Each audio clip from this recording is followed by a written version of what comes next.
I drop my hospital badge on the kitchen counter, still wearing blue scrubs from my 12-hour shift. Every muscle aches, but Nina will be hungry. Freezer door open, I scan for something quick: chicken tenders, frozen vegetables, good enough. Norah, could you come in here? Dad's voice floats from the dining room, carrying that artificial calm that always precedes trouble. Just a minute.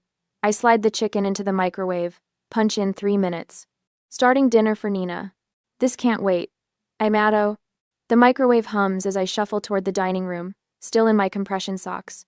Mom and Dad sit at opposite ends of the rectangular oak table, a formal arrangement we normally reserve for Thanksgiving or when Pastor Miller visits. Papers spread between them, crisp white against the scarred wood. Nina's wheelchair is positioned at the fourth side. Dad's gray-flecked mustache twitches when I enter. Sit down. No greeting, no "how was your shift," just the command. I lower myself into the remaining chair, noting Mom's pinched expression and the way Nina studies her hands folded in her lap. "What's going on?" I ask, trying to ignore the dread pooling in my stomach. Dad slides a document toward me, his signet ring catching the overhead light. "Your mother and I are getting older. We need to formalize the arrangements for Nina's care." I scan the first page. Caregiver agreement stretches across the top in bold letters. Further down, responsible party, Norah Ann Reed. I don't understand. "It's simple," Mom says, voice soft but unyielding. "You'll cash out your $401 to create a care fund for Nina. Then you'll contribute $2,000 monthly toward her ongoing expenses." The room tilts slightly. $2,000? Every month? Dad leans forward, fingers steepled. "You make 70 grand as a nurse. That's over 4,000 a month. We're only asking for half." "But my student loans, my rent?" "Don't hide behind student loans." Mom cuts in, suddenly sharp. "You've got 60 grand in your 401. Cash it out, you'll get at least 40,000 after taxes." My hands start trembling. I press them flat against the table, fighting the nausea climbing my throat. This seems very sudden. "Bae." "Nothing sudden about it," Dad says. "You've been responsible for your sister since the accident. Now we're just putting it in writing." I stare at the papers. My name repeated throughout. Responsible party. Financial obligations. Legally binding. My vision blurs around the edges as I try to process what's happening. "Sign today, and we can file the paperwork tomorrow," Dad adds, pushing a pen toward me. Memory flashes. 16-year-old me sitting on Nina's hospital bed, braiding her hair while machines beep around us. "I'll always take care of you." "I promise then," voice breaking. "This is all my fault, but I'll fix it somehow." Nina's eyes catch mine across the table now, then slide away. She hasn't spoken a word. Why is this all on me? The question comes out smaller than intended. "We're all family." Dad's face hardens. "Because you're the reason she's in that wheelchair." The familiar knife of guilt twists deeper, but beneath it stirs something new, a question I've never allowed myself to voice. 11 years of this, and now you want it in writing? "The arrangement has always been clear," Mom says, smoothing invisible wrinkles from the tablecloth. "You chose to feed stray cats instead of walking Nina to the bus stop. Your irresponsibility cost her everything." Each word lands with practiced precision. I've heard this story thousands of times. 14-year-old Nina missed her bus because I wasn't there to walk her. She tried to catch it at the next stop, crossed the street without looking, and a delivery truck couldn't stop in time. My fault. Always my fault. I need time to think about this. My voice steadies unexpectedly. Dad's eyebrows shoot up. "There's nothing to think about. You owe this to your sister." "Just a day or two," I insist. "Sign now," Mom says, "or we'll tell everyone at the hospital how you're abandoning your responsibility. Your supervisor at Denver Memorial, your church friends, everyone will know."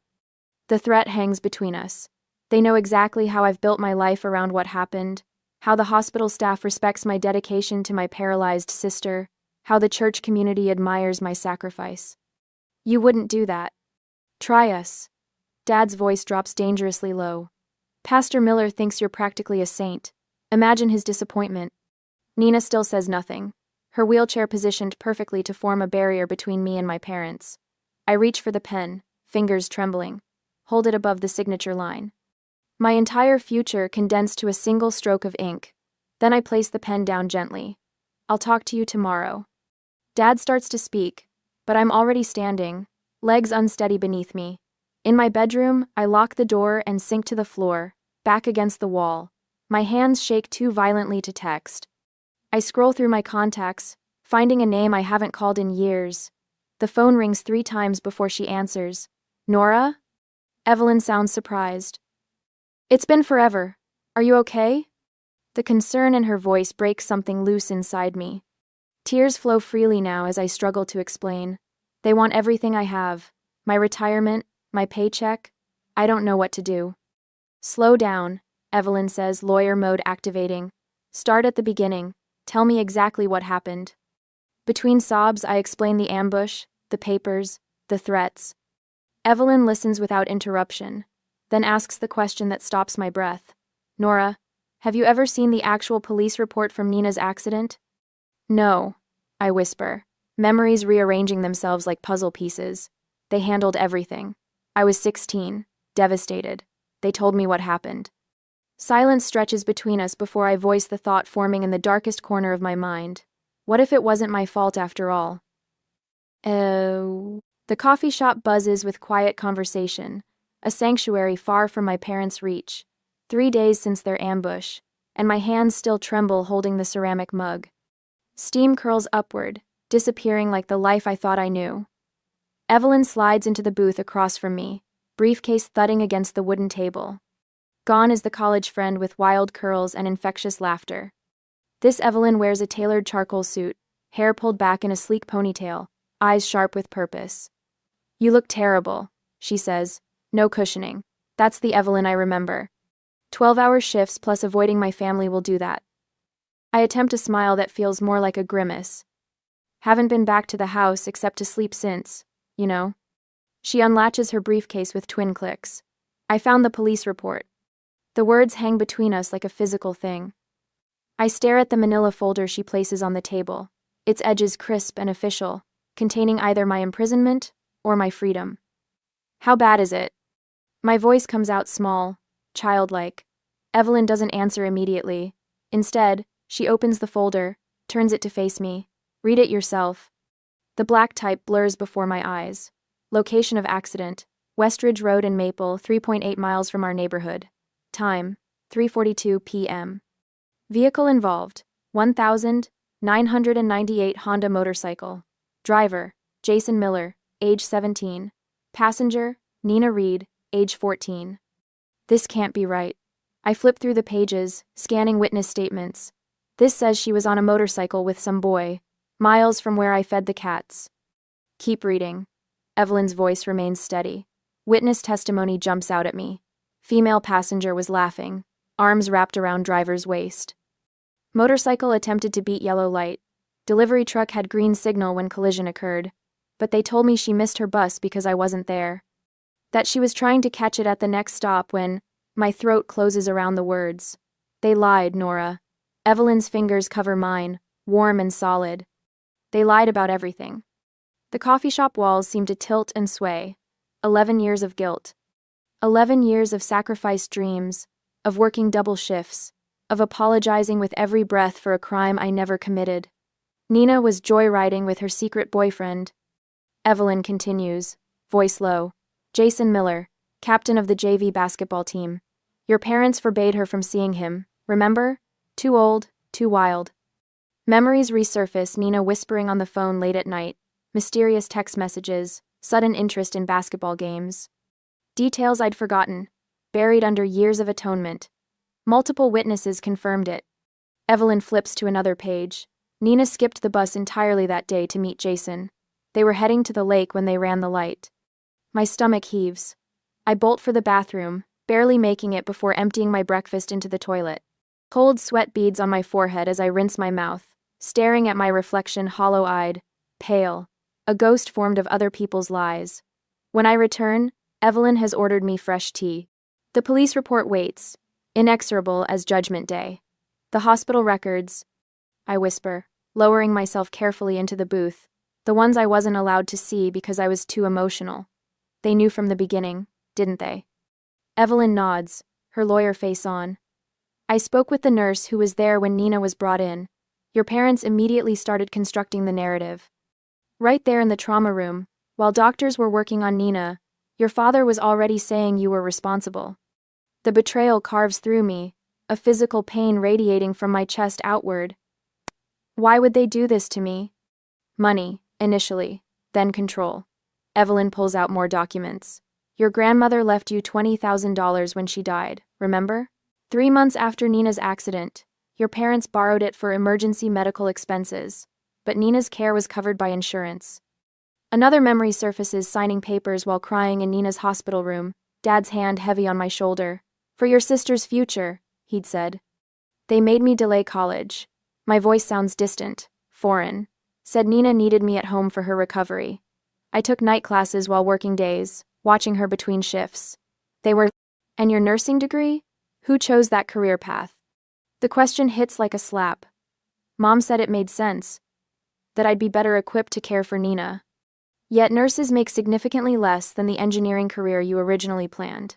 Evelyn slides another document forward. Your starting salary would have been nearly double what you make now.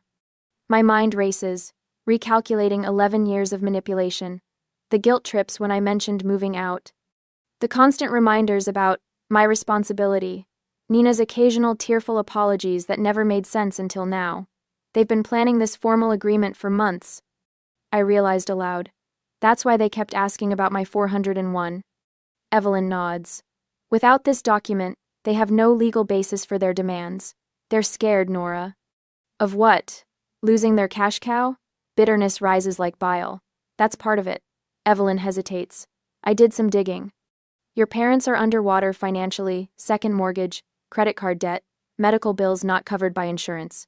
Your father lost his job 6 months ago. The revelation should soften my anger, but instead it hardens into something cold and precise. He never told me. All those church fundraisers, the respect he commands in the community, it's a facade. People do desperate things when they're afraid. Evelyn says. Your mother had an emotional breakdown at the church fundraiser last month. Pastor Miller thought it was about Nina's condition, but it was financial pressure. The pieces click together with terrible clarity. And Nina? Did she know? She had to, Evelyn confirms gently. She was 14, not 4. She remembers the accident. The betrayal from my sister cuts deepest of all. 11 years of silent complicity while watching me sacrifice everything. They're not cartoon villains, Evelyn cautions, reading my expression. They're genuinely scared of losing their home, unable to fund Nina's therapies without your income. Your mother truly believes Nina's future depends on your sacrifice. That doesn't make it right. My voice hardens. No, it doesn't. Evelyn closes the folder with finality. The good news is they have no case. The statute of limitations expired years ago. Even if Nina's accident had been your fault, which it absolutely wasn't, they have no legal standing to demand ongoing support. For the first time in days, I feel something like hope stirring. So what do? We gather more evidence. The police report is just the beginning. Evelyn ticks off points on her fingers. We need witness statements, Nina's ex-boyfriend's testimony, your Aunt Laura who overheard your parents at the hospital. Jason Miller still lives in Denver. I recall suddenly. He coaches basketball at Westridge High. Perfect. And I know someone else who can help. Evelyn pulls out her phone. Marcus Bennett, investigative journalist specializing in family frauds. He broke that story last year about the couple who faked their child's illness for donations. The magnitude of what we're planning finally hits me. This will destroy my family. Evelyn's gaze softens slightly. Your family destroyed itself the moment they decided to sacrifice your future for their convenience. But this isn't about revenge, Norah. It's about freedom, yours and Nina's. I stare at the police report, at the truth concealed for 11 years. Will Nina hate me for this? She might initially. Change is terrifying, especially for someone dependent on others. Evelyn reaches across the table, her hand warm over mine. But you don't have to face this alone anymore. You have me, Marcus, your aunt. People who want the truth. For the first time in 11 years, the weight on my shoulders lightens incrementally. The path ahead remains daunting, but no longer impossible. Okay, I say, straightening my spine. Let's do this. As we gather the documents, planning our next steps, I picture 16-year-old me sobbing at Nina's bedside, promising eternal care for a crime I never committed. That girl deserves justice as much as the woman I've become deserves freedom. We have the truth now. And truth, once uncovered, cannot be buried again. That same day, I located Jason Morgan's profile on social media, my finger hovering over the message button. His life appears perfectly ordinary wedding photos, with a brunette in a lace dress, 2 small children with his square jaw, a suburban home with white columns. Nothing suggests he carries the same burden I do. Are you sure about this? Evelyn asks, peering over my shoulder at the laptop screen. No, but what choice do I have? I click the button and type a simple message. Were you with Nina the day of her accident? My phone buzzes within minutes. A local number I don't recognize. Norah? It's Jason. I got your message. His voice sounds deeper than I remember, but with the same slight hesitancy. I've been waiting 11 years for this call. My heart hammers against my ribs. What do you mean? I've carried this guilt for years. His words rush out, unstoppable. Nina begged me not to tell anyone she was on my motorcycle. She wasn't wearing a helmet, said it would mess up her hair for the party that weekend. The world tilts beneath me. I grip the edge of the table to steady myself. Your parents showed up at the hospital while you were getting coffee. They told me if I ever mentioned the motorcycle, they'd press charges for endangering a minor. His voice cracks. I was 17, scared out of my mind. When they started telling everyone about the bus stop and the stray cats, I just went along with it. Why are you telling me now? My voice sounds strange to my own ears, because it's eating me alive. And my wife saw your message. She's been telling me for years I need to come clean. He pauses. Nina knows I'm calling you. We've stayed in touch. My sister knew. All this time, she knew. Will you sign a statement about what really happened? I ask. Already typing it up? I'll have it notarized tomorrow. After I hang up, Evelyn squeezes my shoulder. One more piece of evidence. Now let's call your Aunt Laura. Aunt Laura's testimony comes easily, too easily, as though she's been waiting for permission to unburden herself. I was bringing flowers to Nina's room when I overheard your parents in the hallway, she explains, her voice wavering. Your mother said, don't let anyone know she was with that boy. We'll say Norah was supposed to walk her to the bus. And your father answered, Norah's always been responsible. She'll accept it was her fault. Laura's voice breaks. I should have said something then. I'm so sorry, Norah. By Sunday afternoon, I have everything I need. I time my arrival for when Nina is at physical therapy with her weekend caregiver. The living room seems smaller somehow as I stand before my parents, police report clutched in my hand. Dad looks up from his newspaper, eyes narrowing at my expression. What's going on? I know the truth about the accident, I say, my voice steadier than I expected. It happened miles from the bus stop, on Jason's motorcycle. The color drains from Dad's face. His hands clench the armrests of his recliner, knuckles white. Mom recovers first. We were protecting Nina from scandal. You were old enough to handle the responsibility. She says it like it's reasonable, like destroying one daughter to protect another makes perfect sense. You made me believe I destroyed my sister's life. My voice doesn't rise, but something in it makes them both flinch. For 11 years, I've carried that guilt. Dad leans forward, desperate. It doesn't change your obligation to your sister. I never abandoned Nina, and I never will. The words come from someplace new inside me, a place that's been buried under years of manufactured guilt. But I'm not signing those papers. Not tomorrow, not ever. I turn and walk out, back straight, head high. The front door closes behind me with a quiet click that feels more final than any slam. Evelyn waits in her car at the curb, engine running. Her eyes widen when she sees me. You look 10 pounds lighter. The tears come then, sudden and overwhelming, not tears of pain but of release, as though my body is shedding years of accumulated poison. It worked. I manage between sobs. They admitted everything. This is just the beginning, Evelyn says, pulling away from the curb. We're going to set things right. My phone buzzes with a text from Aunt Laura. My guest room is ready whenever you need it. I should have spoken up years ago. Then Marcus calls with news. I've been looking into your parents' finances. There's evidence they've been using your contributions for their mortgage, not just Nina's care. This is exactly the kind of family fraud case that needs exposure. As we drive away from the house where I've been imprisoned by guilt for more than a decade, I watch it shrink in the side mirror. For the first time, I allow myself to wonder, do I push forward now, or give them time to come clean on their own? The answer forms clearly in my mind. No more time. No more lies. I need to talk to Nina when she gets home from therapy. My sister needs to know that I've discovered the truth, and that I don't blame her for staying silent all these years. We've both been victims in different ways. It's time for us both to be free. On Monday morning, I take a sip of cold coffee, grimacing at the bitter taste as I stare at the whiteboard in Evelyn's office. The timeline stretches across the entire wall, 11 years of manipulation mapped out in neat blue marker. Each sticky note represents a moment when my parents leveraged my guilt to extract money, time, or emotional support.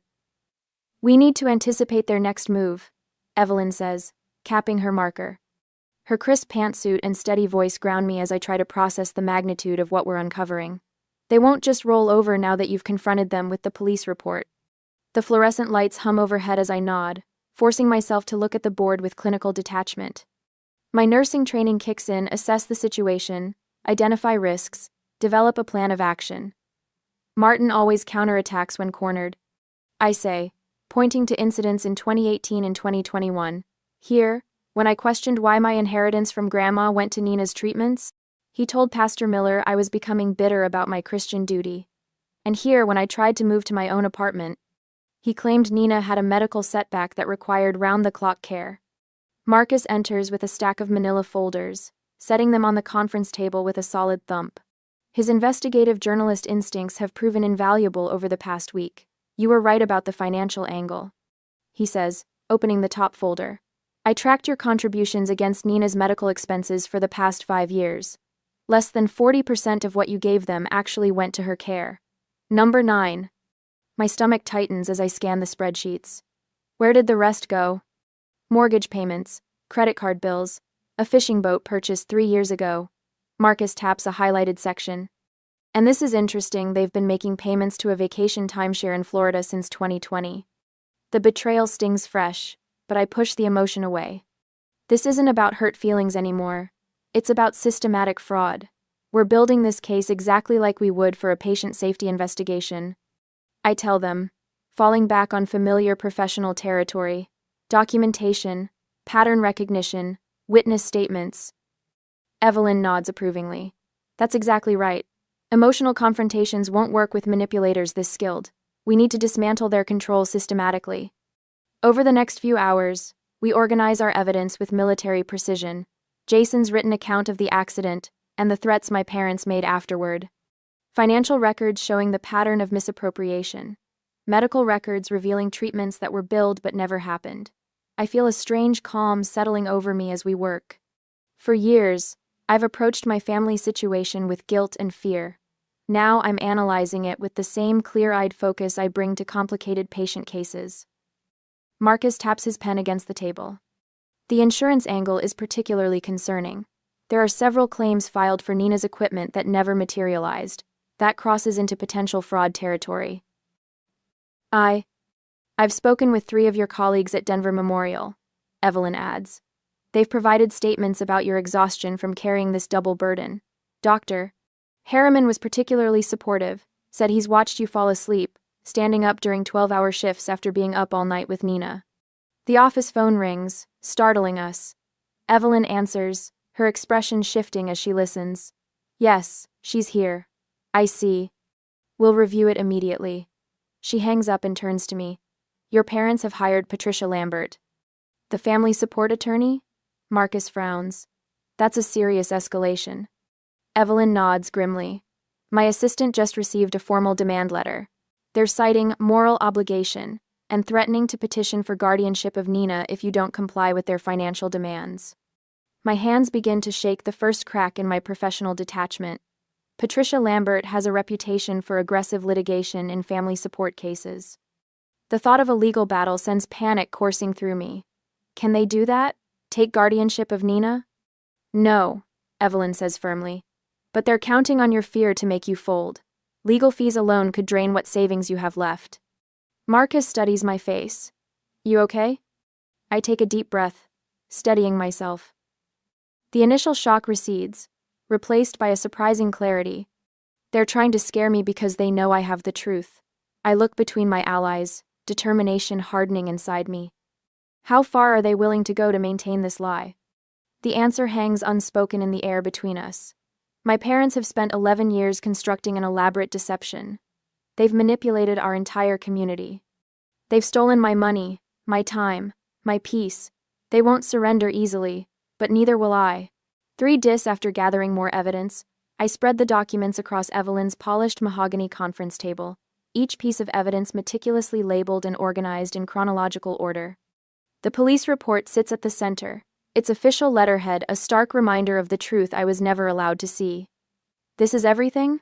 Evelyn asks, reviewing our preparation checklist. "Every scrap of evidence from the last 11 years. I adjust my reading glasses, still unaccustomed to their weight after years of neglecting my vision for more pressing concerns. These are the new documents, plus the old ones that we found, including Jason's sworn statement about the motorcycle accident, Nina's medical records showing treatments that never happened, and bank statements tracking where my money actually went." Marcus enters with a thick manila folder. His investigative journalist precision has proven invaluable over these weeks of preparation. "I found something." He places a document on the table. "Your parents applied for a second mortgage 6 months ago, using your signature." My stomach clenches. I never signed anything. "Exactly." He points to the signature line. "It's a forgery. The bank's forensic document examiner confirmed it yesterday." Evelyn nods, adding the document to our evidence binder. This moves beyond emotional manipulation into criminal territory. I study the forged signature, recognizing Dad's distinctive pressure points. Even his forgeries bear the imprint of his controlling nature. "I've filed the restraining order against your parents." Evelyn continues. "That should prevent further harassment while we complete our preparations." The whiteboard behind her displays our timeline, 11 years of systematic manipulation, reduced to bullet points and arrows. Something about seeing it visualized this way strips away the emotional haze that clouded my judgment for so long. Nina's medical records were the final piece, I say, tapping a folder containing documents from 3 different specialists. Half the treatments they claimed my money paid for never happened. The physical therapy center has no record of the intensive sessions they described at church fundraisers. Marcus whistles softly. "This isn't just a family squabble anymore. It's financial fraud." "We're not just exposing a lie," I say, my voice steadier than I expected. "We're dismantling a decade of fraud." "For my another way." My phone vibrates against the table. Hospital administration. I hesitate before answering. Norah Reed speaking. "Miss Reed, this is Melissa from HR. Your immediate presence is requested regarding serious allegations about your professional conduct." Ice spreads through my chest. "What allegations?" "Your father called our ethics hotline this morning. He claims you've been stealing prescription medications to sell for personal profit." The accusation steals my breath. I place the phone on speaker so Evelyn and Marcus can hear. "I'll be there in 30 minutes. I manage, ending the call. "They're escalating," Evelyn says, already gathering documents. "They discovered our investigation and they're striking at your most vulnerable point." My career. The floor seems to tilt beneath me. Everything I've worked for. Marcus shakes his head. "It's a desperate move. They're hoping you'll back down to protect your reputation." I need to address this immediately. I stand, gathering my credentials and professional portfolio. The hospital has cameras in all medication areas. The accusation will fall apart under scrutiny. "I'll come with you," Evelyn offers, "as your attorney." 2 hours later, I sit across from my supervisor, Janet, while hospital security reviews medication access logs. The tension in my shoulders eases as Janet studies the documentation. "These allegations have no merit," she concludes, closing the file. "Your dispensing record is impeccable, Norah. I'm sorry you're going through this family situation." In the parking lot afterward, Evelyn squeezes my hand. "You handled that perfectly. Professional, composed, nothing like the panicked reaction your parents expected." "Should I confront them now?" I ask, watching the afternoon sun glint off hospital windows. "Or wait until our case is airtight?" Back at Evelyn's office the following morning, we convene for our final strategy session. The evidence binders stand ready, each document tagged and indexed. Marcus has assembled a multimedia presentation displaying the timeline of manipulation. "I've contacted everyone who witnessed their manipulation over the years," Marcus reports. "Former neighbors, church members, even Nina's doctors who received conflicting stories about her care." The financial evidence alone is enough to shut them down completely, Evelyn adds. The forged mortgage application gives us significant leverage. I study the assembled materials, the culmination of weeks of methodical work. The transformation feels almost physical, the constant weight of guilt replaced by clarity of purpose. We're ready, I say, my voice steady. It's time to end this. On Wednesday next week, doorbell chimes, pulling me from my thoughts as I smooth the wrinkles from my navy slacks. My phone buzzes with a text from Evelyn. We're in position. Stay calm. These past weeks have felt like training for battle, gathering evidence, building legal arguments, documenting years of manipulation. Now, standing in my childhood living room, watching relatives file in with solemn expressions, I realize no amount of preparation could prepare me for this. Mom gestures everyone toward the dining room, transformed into what can only be described as a tribunal. Extra chairs circle our oak table, each position set with a water glass and notepad like some twisted board meeting. Dad stands at the head, shoulders squared in his Sunday suit. Thank you all for coming on such short notice. He begins, voice carrying the practiced sincerity that once fooled me too. This is difficult, but family matters require family solutions. I scan the faces Uncle Robert and Aunt Patricia, Mom's sister Grace, two elders from church, Pastor Miller with his Bible placed precisely before him, and a silver-haired man in an expensive suit who must be their attorney. Nina sits in her usual spot, eyes fixed on her folded hands. Dad continues while Mom distributes stapled packets. For those who don't know, Norah has been responsible for Nina's care since the accident 11 years ago. Recently, she's decided to abandon that responsibility. The accusation lands like a physical blow, exactly as intended. Shocked murmurs ripple through the room. That's not what's happening, I interject, but Dad raises his hand. Please, let me finish. His voice drops, thick with manufactured emotion. We've covered Nina's expenses as best we could, but Martin's health issues have made working full-time impossible. First lie, he was fired for poor performance. Mom takes over seamlessly, opening a binder of medical bills. These are just from the past 6 months. Without Nora's contribution, Nina's physical therapy will stop entirely. Second lie, insurance covers most of those therapies. Norah makes $70,000 a year as a nurse. Dad adds, eyes glistening with tears that appear on command. We're only asking for $2,000 monthly. She has retirement savings she could access for the initial care fund. Uncle Robert turns to me, confusion and disappointment etched across his face. How could you do this to your sister? The room feels suddenly airless, walls closing in as each relative absorbs the carefully crafted narrative. Pastor Miller clears his throat, his expression grave. Perhaps Christian mediation would help resolve this. Norah, your sister needs you. Surely we can come to an arrangement that honors your family obligations? The attorney slides papers toward the empty space before me.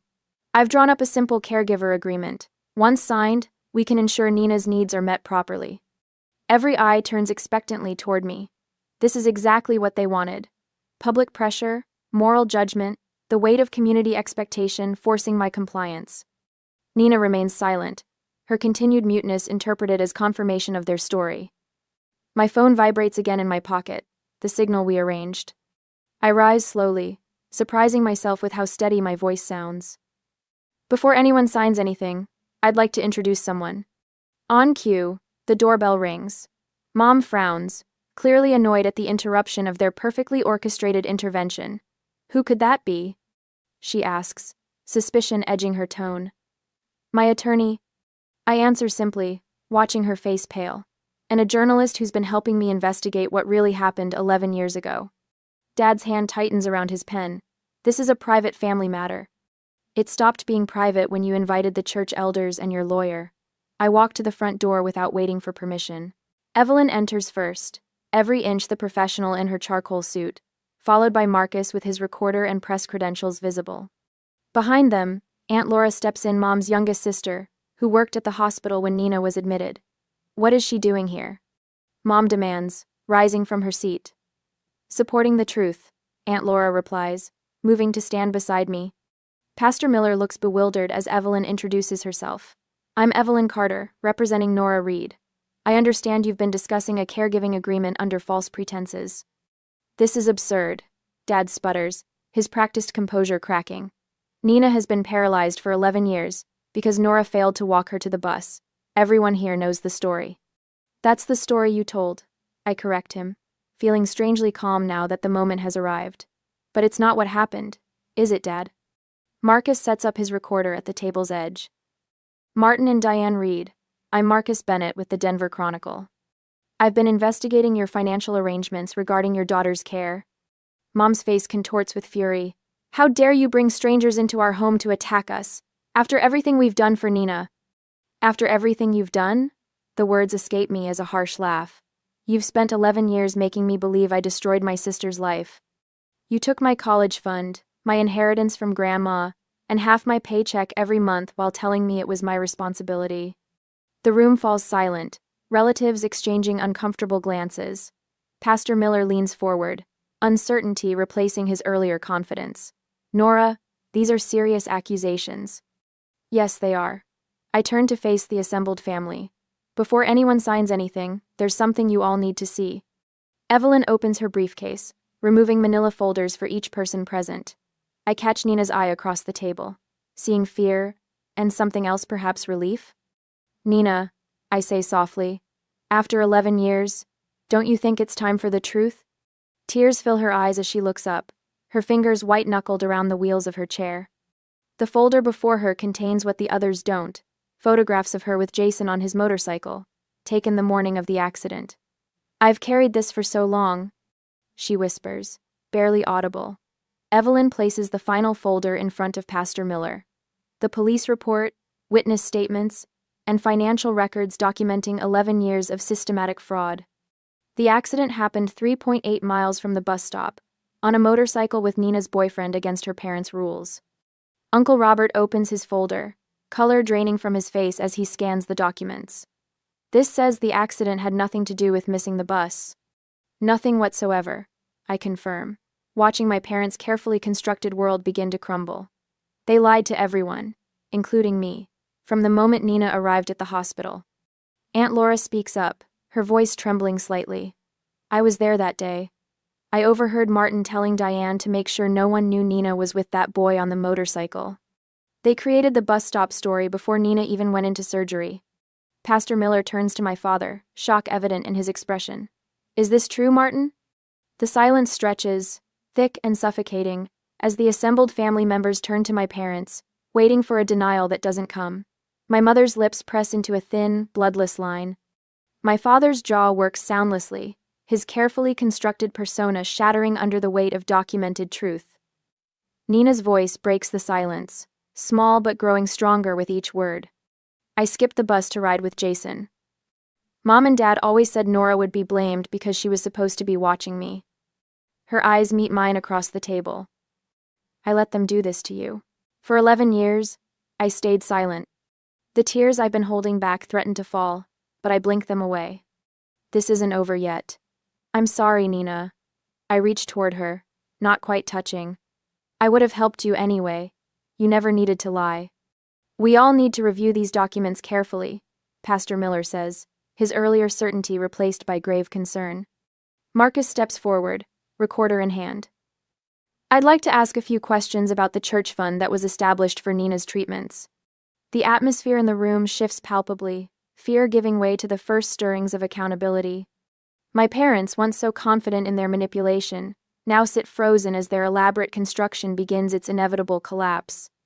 I remain standing, supported by allies who helped me uncover the truth, finally ready for whatever comes next.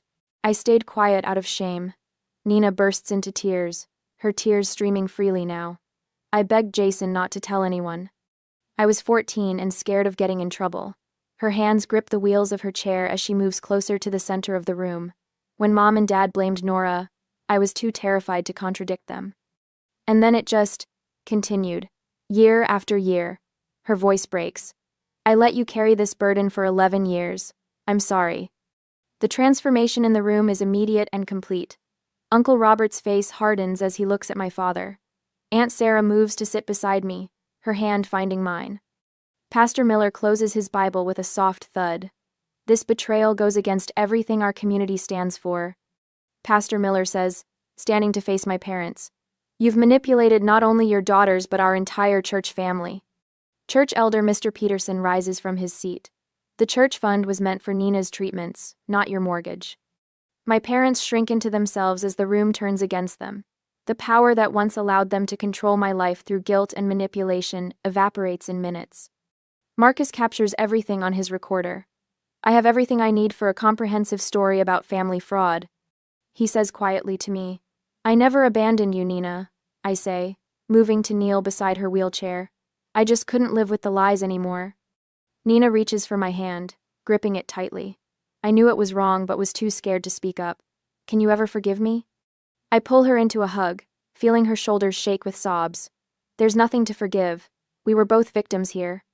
Elder Peterson clears his throat. The church board will need to investigate the potential misuse of donated funds. Evelyn steps forward. And I should clarify for everyone present, Norah has no legal obligation to provide financial support for Nina, and never did.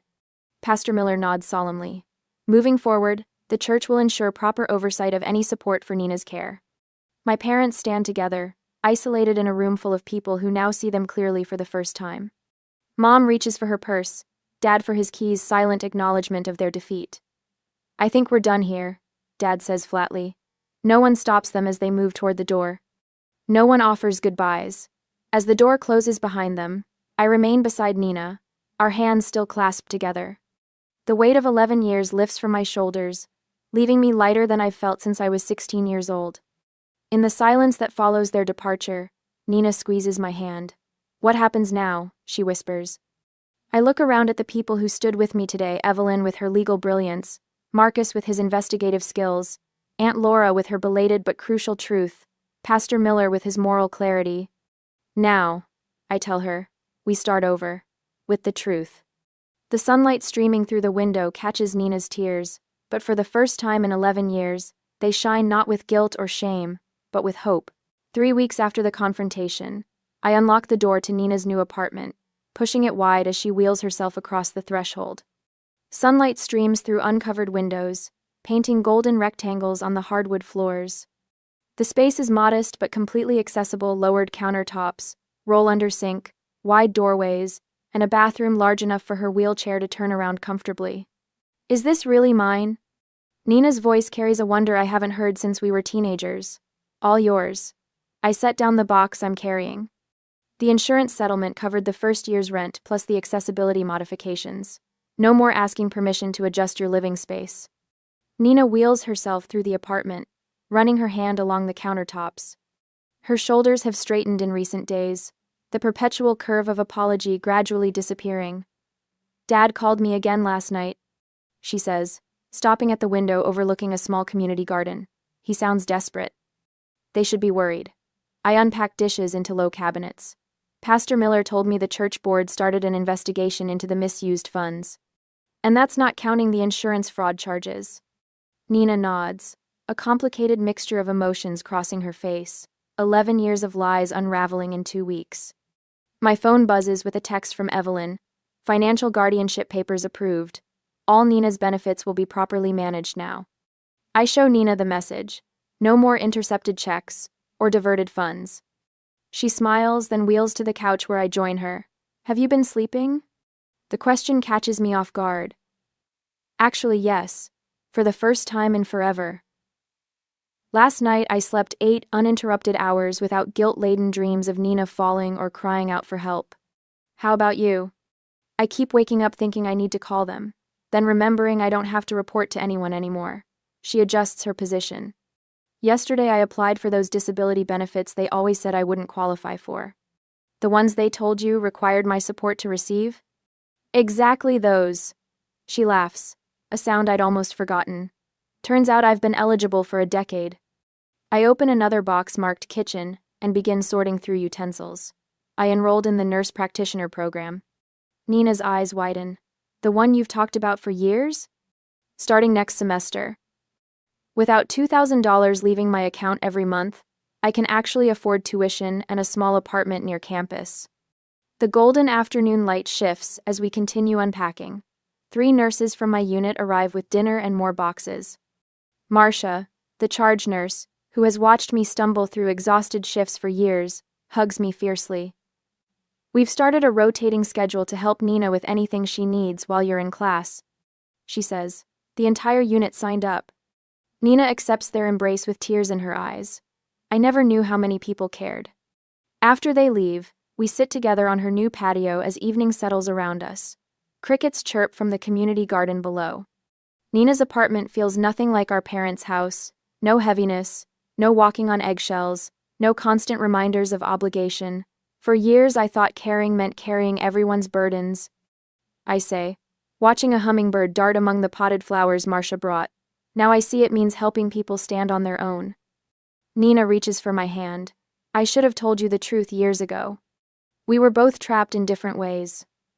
6 months later, I stand before the whiteboard in Denver Memorial's Trauma Center, leading orientation for new nurses. My scrubs are the same blue, but everything else has changed. My small apartment near campus is filled with plants and books. My student loans are on a manageable repayment plan. Most importantly, the weight crushing my chest for 11 years has lifted. Remember, I tell the wide-eyed nurses, your first responsibility is to advocate for your patients. Sometimes that means standing up to family members who claim to know what's best. And, after my shift, I drive to Nina's apartment for our weekly dinner. She's mastered cooking from her wheelchair, and the smell of lasagna greets me at the door. How's the online program going? I ask, setting my bag down. 3 A's so far. Pride colors her voice. The disability advocacy course is my favorite. I'm helping 2 families navigate the system our parents exploited. We eat at her accessible table, discussing future plans rather than past mistakes. When she mentions our parents' latest attempt at reconciliation, I don't feel the usual twist of anxiety. I told them the same thing I always do. I say, I'll consider a relationship when they take full responsibility and make amends to the people they hurt. Nina nods. They're still talking about family obligation and forgiveness without acknowledging what they did. Their choice. I take another bite of lasagna.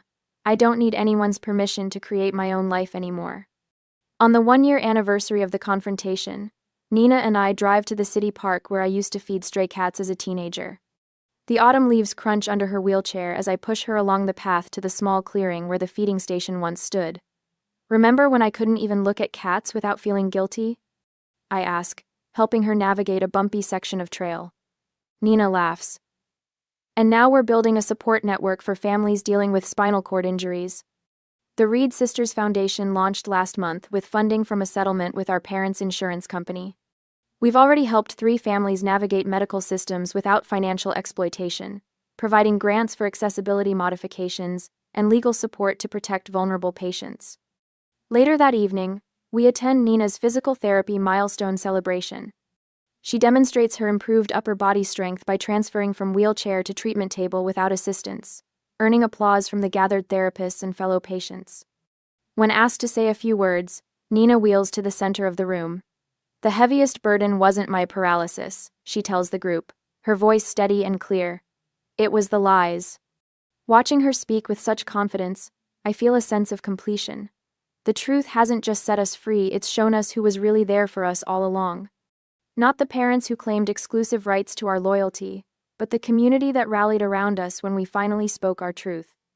As we leave the celebration, Nina asks, do you ever wonder what would have happened if Evelyn hadn't asked about the police report? I consider this as we head toward the car. I think the truth would have found its way out eventually. It was too big to stay buried forever. What would you do if you discovered a family member had been lying to you for years? Would you confront them directly or gather evidence first?